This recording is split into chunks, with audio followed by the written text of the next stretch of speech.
नमस्कार दोस्तों।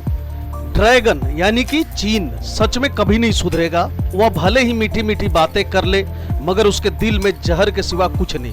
कहाँ तो वह भारत संग बेहतर रिश्ते करने की बात कर रहा था, सीमा विवाद सुलझाने के लिए भारत से हाथ मिलाने की बात कर रहा था, मगर अब उसने अपनी औकात दिखा दी। चीन से भारत का विकास देखा नहीं जा रहा, यही वजह है कि तिलमिला उठा है और फिर गिदड़ भभकी पर उतर आया है। भारत अपनी सरजमी पर विकास का काम कर रहा है मगर मिर्ची चीन को लग रही है। चालबाज चीन ने फिर से भारत की सरजमी पर अपना हक जताया है। चीन ने जहर उगलते हुए कहा है कि भारत को अरुणाचल प्रदेश में सीमा पर कोई विकास कार्य करने का हक नहीं है। समाचार एजेंसी रॉयटर्स के मुताबिक चीन के विदेश मंत्रालय ने कहा कि भारत को उस इलाके में विकास कार्य करने का कोई हक नहीं है जिसे चीन दक्षिण तिब्बत कहता है। चीन का यह बयान रॉयटर्स के उस रिपोर्ट पर आया है जिसमें भारत के सीमावर्ती राज्य अरुणाचल प्रदेश में जल विद्युत परियोजनाओं को तेजी से आगे बढ़ाने की भारत की योजना का जिक्र है। चीनी विदेश मंत्रालय ने अपने बयान में कहा कि साउथ तिब्बत चीन का हिस्सा है। और कितनी बार झूठ बोलेगा चीन। झूठ पर झूठ बोलते हुए चीनी विदेश मंत्रालय ने अपने बयान में कहा, भारत विकास कार्य करने का कोई अधिकार नहीं रखता और चीनी क्षेत्र में भारत जिस अरुणाचल प्रदेश को अपना बताता है उसकी स्थापना अवैध और असामान्य है। रॉयटर्स ने मंगलवार को खबर दी थी कि भारत उत्तर पूर्वी हिमालय राज्य में 12 जल विद्युत स्टेशनों के निर्माण में तेजी लाने के लिए लगभग $1 अरब से भी अधिक खर्च करने की योजना बना रहा है। भारत का अहम हिस्सा अरुणाचल प्रदेश, ऐसा सिर्फ भारत नहीं पूरी दुनिया मानती है। यहाँ बताना जरूरी है कि यह बात दुनिया जानती है कि अरुणाचल प्रदेश भारत का अभिन्न अंग है, था और हमेशा रहेगा। चीन का कहना है कि यह दक्षिण तिब्बत का हिस्सा है और उसने वहां भारतीय बुनियादी ढांचा परियोजनाओं पर आपत्ति जताई है, जबकि हकीकत यह है कि अरुणाचल प्रदेश भारत का हिस्सा है। अरुणाचल प्रदेश को लेकर चीन बार बार जहर उगलता रहता है, ठीक वैसे ही जैसा पाकिस्तान कश्मीर को लेकर उगलता है।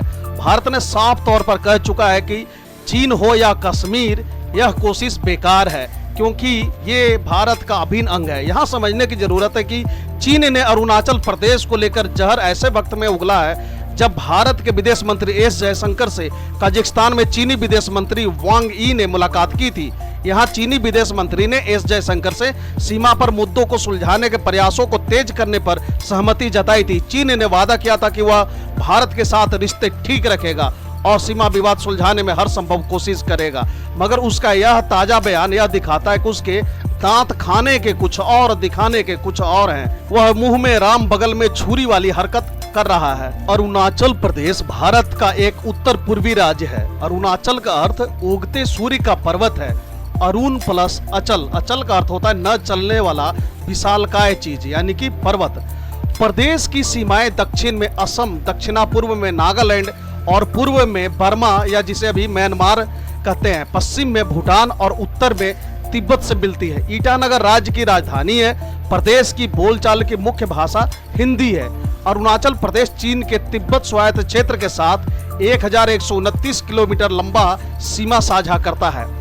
भारत की जनगणना 2011 के अनुसार अरुणाचल प्रदेश की आबादी 13,82,611 थी और 83,743 वर्ग किलोमीटर का क्षेत्रफल है। यह एक नैतिक रूप से विविध राज्य है जिसमें मुख्य रूप से पश्चिम में मोनपा लोग, केंद्र में तानी लोग, पूर्व में ताई लोग और राज्य के दक्षिण में नागा लोग रहते हैं। राज्य का एक बड़ा हिस्सा दक्षिण तिब्बत क्षेत्र के हिस्से के रूप में पीपुल्स रिपब्लिक ऑफ चाइना और चीन गणराज्य यानी कि ताइवान दोनों द्वारा दावा किया जाता रहा है। भौगोलिक दृष्टि से पूर्वोत्तर के राज्यों में यह सबसे बड़ा राज्य है। पूर्वोत्तर के अन्य राज्यों की तरह इस प्रदेश के लोग भी तिब्बती बर्मी मूल के हैं। वर्तमान समय में भारत के अन्य भागों से बहुत से लोग आकर यहाँ आर्थिक और सांस्कृतिक गतिविधियां कर रहे हैं।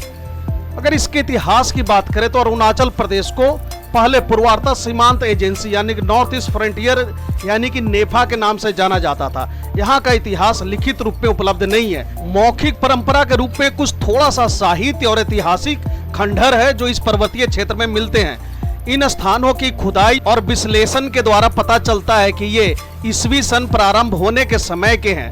ऐतिहासिक प्रमाणों से पता चलता है कि यह जाना पहचाना क्षेत्र ही नहीं था, वरन जो लोग यहाँ रहते थे और उनका देश के अन्य भागों से निकट का संबंध था।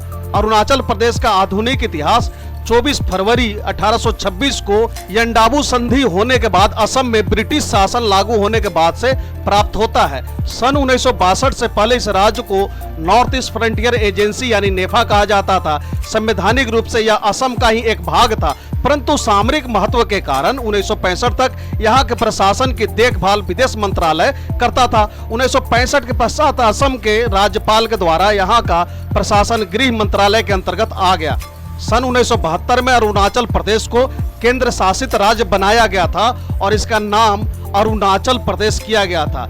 इस सब के बाद 20 फरवरी 1987 को यह भारतीय संघ का 24वां राज्य बन गया। अगर इसके भूगोल की बात करें यानी कि ज्योग्राफिकल कंडीशन की, तो इस राज्य के पश्चिम, उत्तर और पूर्व में क्रमशः भूटान, तिब्बत, चीन और म्यांमार देशों की अंतर्राष्ट्रीय सीमाएं हैं। अरुणाचल प्रदेश की सीमा नागालैंड और असम से मिलती है। इस राज्य में पहाड़ी और अर्ध पहाड़ी क्षेत्र हैं। इसके पहाड़ों की ढलान असम राज्य के मैदानी भाग की ओर है। कामेंग, सुबनसिरी, सियोंग, लोहित और तिरप आदि नदियां इसे अलग अलग घाटियों में विभाजित करती है। अरुणाचल का अधिकांश भाग हिमालय से ढका है, लेकिन लोहित, चांगलांग और तिरप पतकाई पहाड़ियों में स्थित है। कोमतो, नेगी, कांगसांग मुख्य गोरीचन चोटी और पूर्वी गोरीचन चोटी इस क्षेत्र में हिमालय की सबसे ऊंची चोटियां हैं। तवांग में स्थित बुमला दर्रा 2006 में 44 वर्षों में पहली बार व्यापार के लिए खोला गया। दोनों तरफ के व्यापारियों को एक दूसरे के क्षेत्र में प्रवेश करने की अनुमति दी गई। यहाँ के प्रमुख दर्रों में यांगयाब दर्रा, दीफू दर्रा, पंगसौ दर्रा भी शामिल है। हिमालय पर्वतमाला का पूर्वी विस्तार इसे चीन से अलग करता है। यह पर्वतमाला नागालैंड की ओर मुड़ती है और भारत और बर्मा के बीच चांगलांग और तीरथ जिले में एक प्राकृतिक सीमा का निर्माण करती है और एक प्राकृतिक बाधा के रूप में कार्य करती है। यह पहाड़ महान हिमालय से कम ऊंचे हैं। अरुणाचल प्रदेश के नागरिकों के जीवन यापन का मुख्य आधार कृषि है। इस प्रदेश की अर्थव्यवस्था मुख्यतः झूम खेती पर ही आधारित है। आजकल नकदी फसलों जैसे आलू और बागवानी की फसलें जैसे सेब, संतरे और अनानास आदि को प्रोत्साहन दिया जा रहा है। अरुणाचल प्रदेश के पहाड़ी लोग खेती की पारंपरिक विधि सीइंग यानी कि झूम का प्रयोग करते हैं। इस कृषि विधि की मुख्य पैदावार चावल, मक्का, जौ एवं मोती यानी जिसे कुट्टू कहते हैं। अरुणाचल प्रदेश की मुख्य फसलों में चावल, मक्का, बाजरा, गेहूं, जौ, दलहन, गन्ना, अदरक और तिलहन है। राज्य की विशाल खनिज संपदा के संरक्षण के लिए 1991 में अरुणाचल प्रदेश खनिज विकास और व्यापार निगम लिमिटेड की स्थापना की गई थी। विभिन्न प्रकार के व्यापार में हस्तशिल्पियों को प्रशिक्षण देना, रोइंग, टबारीजो, दिरांग, यूपैया और मईयो में कार्यरत 5 सरकारी औद्योगिक प्रशिक्षण संस्थान हैं। ITI यूपैया महिलाओं के लिए विशेष रूप से बना है, जो पापुम पारे जनपद में स्थित है। अरुणाचल प्रदेश में 87,500 हेक्टेयर से अधिक भूमि सिंचित क्षेत्र है। राज्य की विद्युत क्षमता लगभग 30,735 मेगावाट है। राज्य के 3,649 गाँवों में से लगभग 2,600 गाँवों को विद्युतीय कर दिया गया है। वहीं इसके अर्थव्यवस्था की बात करें तो सन 2004 में अरुणाचल प्रदेश का सकल घरेलू उत्पादन 70.6 करोड़ डॉलर के लगभग था। अर्थव्यवस्था का मुख्यतः कृषि प्रधान है।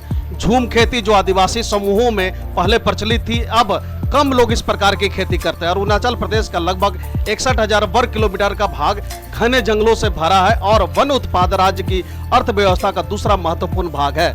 यहाँ फसलों में चावल, मक्का, बाजरा, गेहूं, दलहन, गन्ना, अदरक और तिलहन मुख्य रूप से है। तो दोस्तों फिलहाल के लिए इस वीडियो में इतना ही। इसी तरह के इन्फॉर्मेटिव वीडियो देखते रहने के लिए बने रहे हमारे साथ। Thank you for watching. God bless you.